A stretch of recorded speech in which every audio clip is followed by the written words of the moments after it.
Hello and welcome to the Opinion Center. I'm Shivam Thakur, and today it's my immense pleasure to welcome on the show none other than Mr. Yogendra Yadav ji.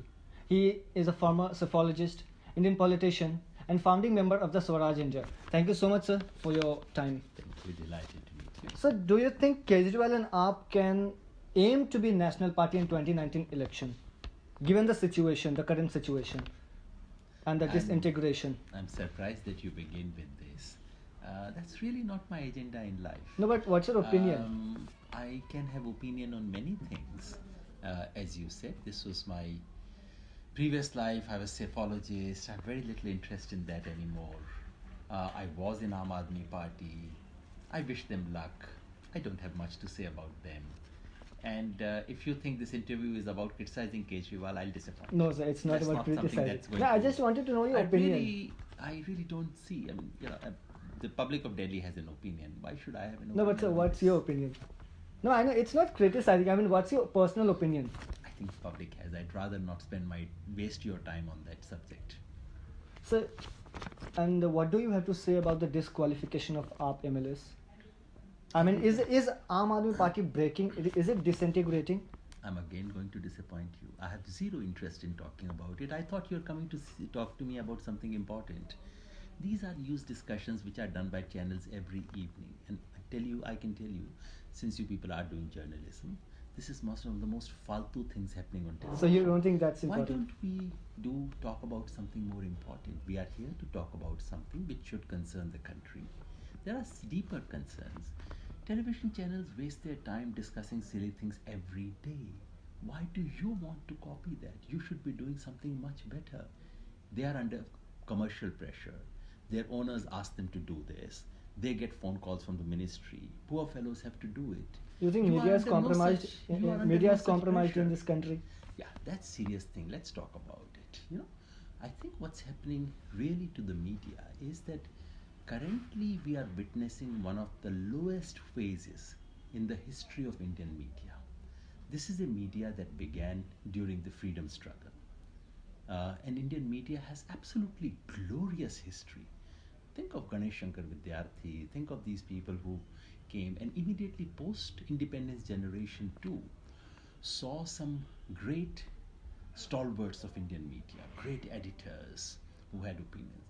What has happened in the last 15, 20 years is as the media has expanded and it has really grown multiple times, both print and electronic, unlike in the rest of the world where print is not growing. In India, print is also growing. In this period, unfortunately, the growth has been accompanied by thinning of media. It's very thin quality. Editors don't exist, don't matter. It's the management that takes the call. The non-media interest of the owners begin to dictate the content of the media. And that is something about which young people must be very, very careful. And you see, people of your age all over the world are now seriously concerned about how to relate to this media.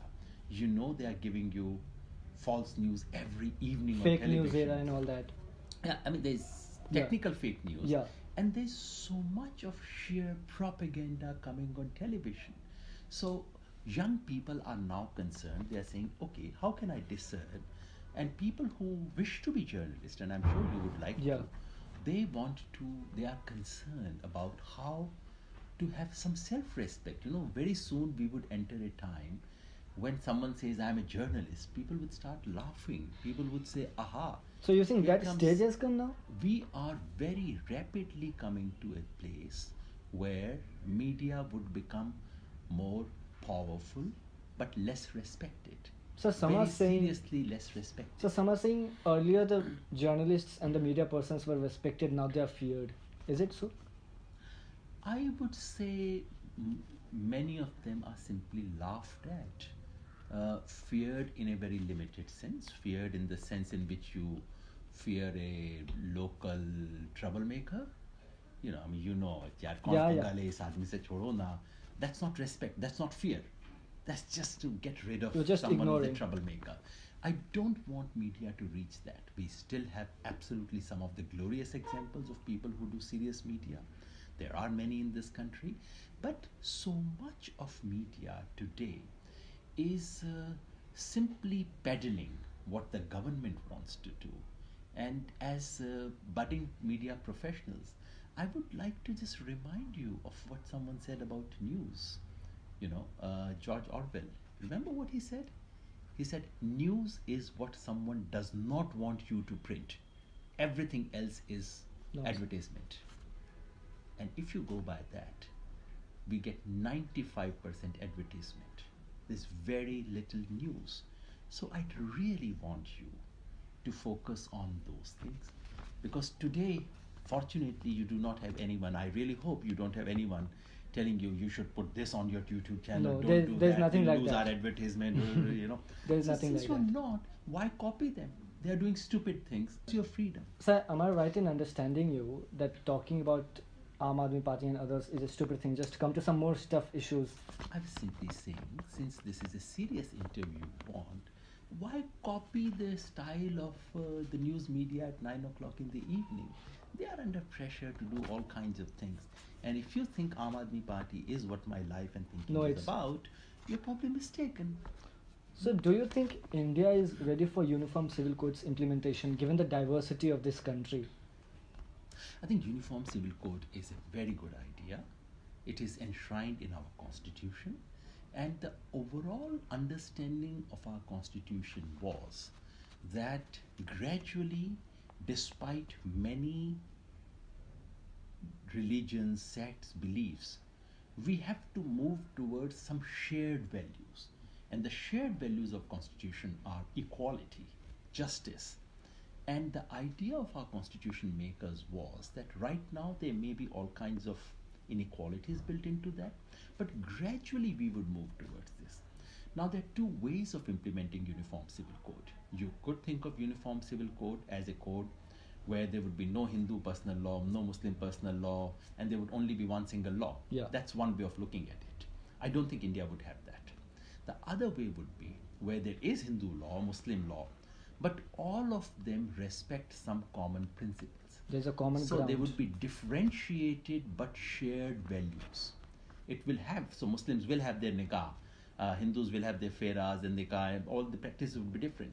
But anything that goes against women's right will be chopped off. Anything that goes against some fundamental human freedoms will be rejected. This is so modification of existing personal laws to follow some common principles of constitution is the way to move towards uniform civil code, and I think we should do that. Its time has come. I personally am for a move towards common, I call it common civil code. It should be shared values should dictate it, and no one can say my religion happens to have very different values. Sorry, if it goes against the Constitution of India, you cannot. So there's so much of talk and discussion and debate going around in this country about implementation of simultaneous elections in this country. Do you think this is an idea that should be executed in India? One The nation, simple one poll? answer is no. I think the debates on this question are so ill-informed. Unfortunately, in this country, we have a very weird idea. Someone says, here is a very serious problem. Yes, of course, it's a serious problem. Something should be done about it. Of course, something should be done about it. Then he says, here is something, let's do it. And then everyone starts applauding, yes, we should do it. But the real question is to say, is this something, the answer to the problem that actually was there? No one sits down to match these things. So, and this happens more in electoral and political reforms. Anyone gets up to say, okay, from tomorrow onwards, let's do this, let's have nota. I'm not against nota. But the idea that nota was going to solve all the problems of Indian elections was a silly idea. Yeah, it was. Someone says, let's have photographs of the electors on voters' roll. Good idea, but that's not going to solve it. On the big question of one country, what is being presented as one country, all these are slogans. But essentially the idea is that there should be simultaneous elections to parliament and assembly. I don't think they want a panchayat election to be combined with it. But those who talk of one country, one election, why don't they talk about panchayat election as well then? to my mind, what they are saying, it is being presented in public debates as if it's an administrative matter, as if it's only about fixing the dates of election. No, it's about changing the constitution of India. Why? Because our constitution has something called the parliamentary system. And the essence of parliamentary system is that executive draws its strength from legislature. The day the Prime Minister of India loses majority in the parliament, he or she resigns. The government collapses.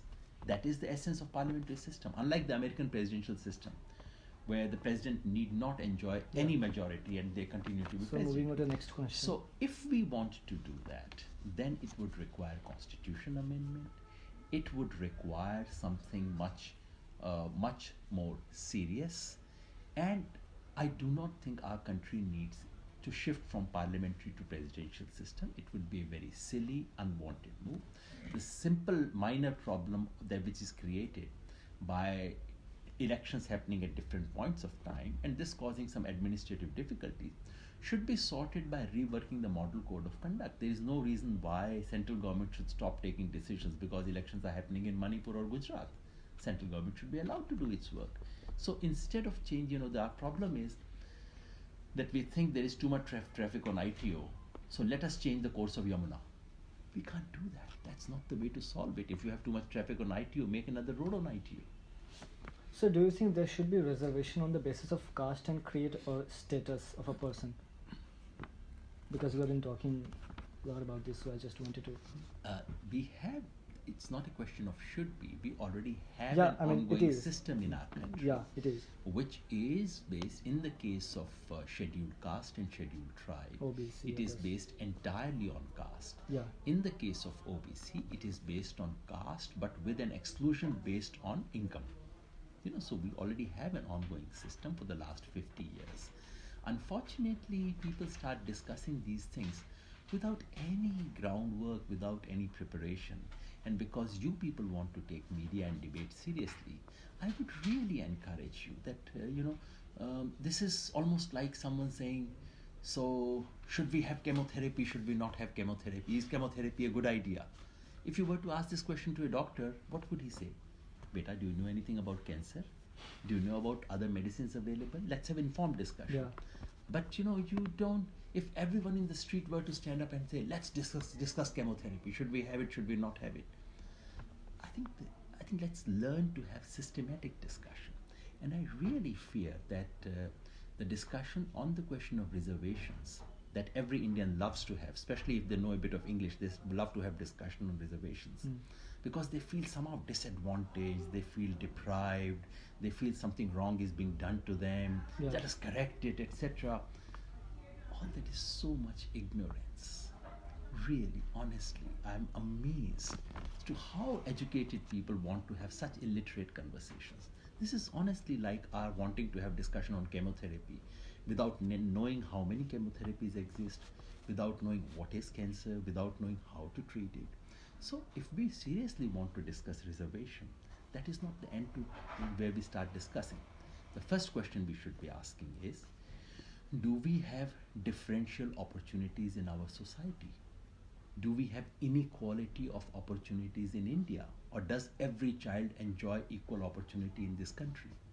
To my mind, the answer is no. There is very serious inequality. Then the question would be, what is the basis of that inequality? Is it only income? Or is it things other than income?